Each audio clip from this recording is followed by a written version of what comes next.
Sinisimulan po natin ang panahon ng Kwaresma sa pagdiriwang ng Miyerkules ng Abo.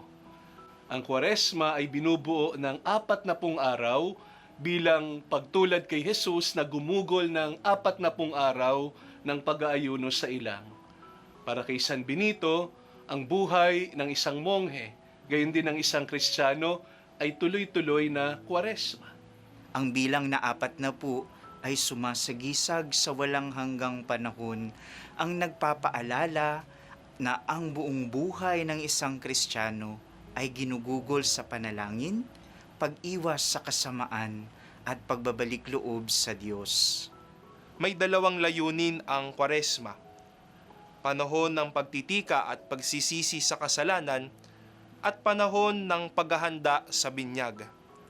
Penitential and baptismal.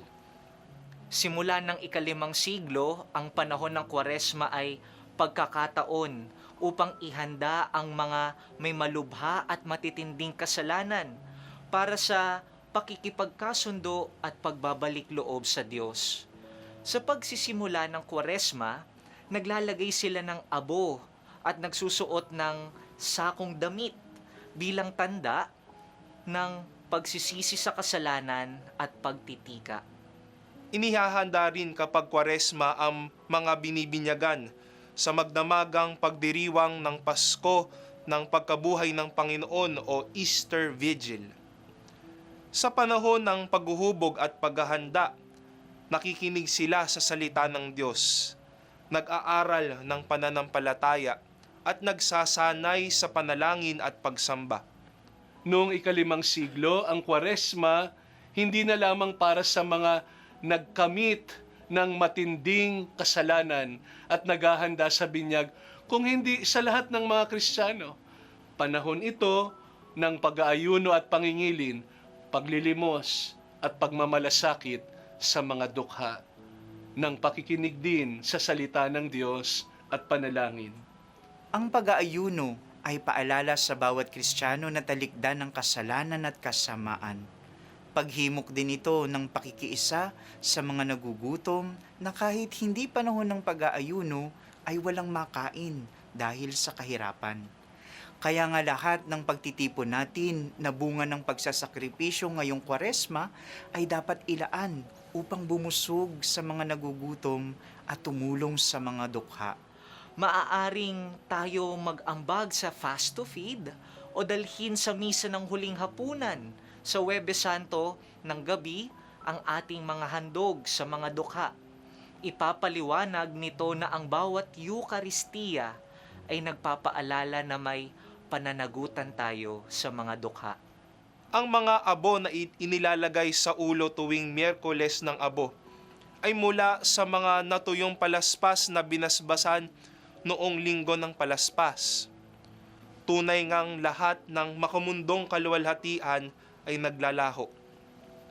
Sa pagsisimula ng panahon ng Kwaresma, inaanyayahan tayong pagnilayan ang kahulugan ng mga abo na ilalagay sa ating mga ulo.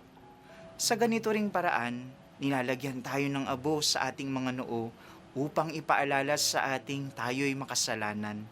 Sa pamamagitan ng mga abong ito, sasabihin natin sa ating mga sarili, tayo'y makasalanan, tayo'y salawahan, tayo'y hindi naging tapat, na may kadiliman at kasamaan sa ating mundo dahil may kadiliman at kasamaan sa ating mga puso.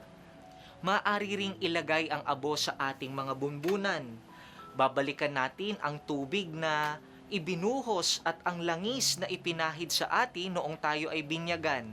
Paalala ang abo na dinudungisan tayo ng kasalanan. Kaya't kailangan nating dumulog sa awa ng Diyos, bumalik sa yakap ng Ama. Ang unang dahilan ay upang ipaalala sa atin kung sino tayo. Tayo'y makasalanan. May ikalawang dahilan. Ito'y nagpapakilala rin kung sino ang nagmamay-ari sa atin. Kay Kristo tayo. Dahil kahit tayo'y makasalanan, ako'y iniligtas niya sa pagkapatay niya sa krus. We belong to Christ. We are His because all of us, even though we are sinners, have been saved and redeemed by His death on the cross. Ngunit higit pa rito, ang mga abong ito ay nagpapaalala sa atin kung sino ang ating Diyos. Ang buod ng pananampalataya natin ay nag-aanyaya sa ating pagnilayan ang isang mahalagang katotohanan na si Jesus, isang Diyos na mabuti at banal, ay nagkusang mapabilang sa mga taong makasalanan, nagkusang mamatay at ipako sa krus tulad ng isang kriminal, inakong itaboy at isantabi upang tayong mga makasalanan ay mailigtas at maangking Kanya.